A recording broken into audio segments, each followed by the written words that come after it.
اچھا ڈاکٹر صاحب، قرآن پاک میں مختلف اقوام کے بے شمار واقعات ہمیں ملتے ہیں. جو سعودی عرب کی حدود ہے، اس میں گزشتہ اقوام کے کون کون سے آثار موجود ہیں؟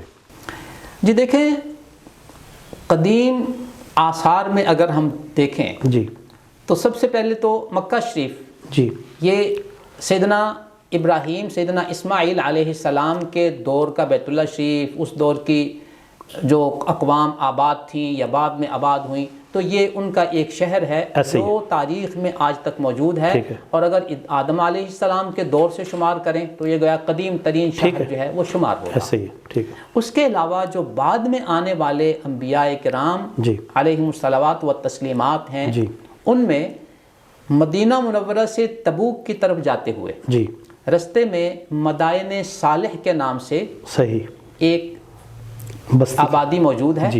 وَإِلَىٰ ثَمُودَ أَخَاهُمْ صَالِحًا، کہ قوم سمود کی طرف حضرت صالح علیہ السلام کو بھیجا. تو یہ بستی وہاں موجود ہے، اور ان کے پہاڑوں میں مکانات، ان کی آبادیاں وہ آج بھی کافی واضح شکل میں موجود ہیں، اسی حالت میں، کافی بہتر شکل میں. اچھا، چونکہ وہ پہاڑوں کے اندر کھود کے بنائی گئی تھی تو وہ کافی واضح شکل میں موجود ہے. آگے اگر جائیں اردن کی طرف تو تبوک میں حضرت موسیٰ علیہ السلام اور حضرت شعیب علیہ السلام کی طرف بعض منسوب مقامات جو ہیں وہاں پہ موجود ہیں. اگر ہم سعودی عرب سے یمن کی طرف چلیں تو یہاں وَإِلَىٰ عَادٍ أَخَاهُمْ هُودًا، قوم عاد کی طرف حضرت ہود علیہ السلام کو بھیجا. تو ان کے کھنڈرات اور ان کی وہ آبادیاں، اس کے اثرات موجود ہیں.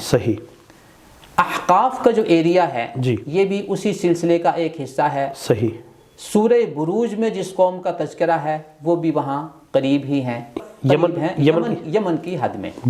تو یوں یہ چند انبیاء علیہم الصلوات و تسلیمات کی اقوام سے متعلق جو علاقے ہیں وہ آج بھی وہاں موجود ہیں.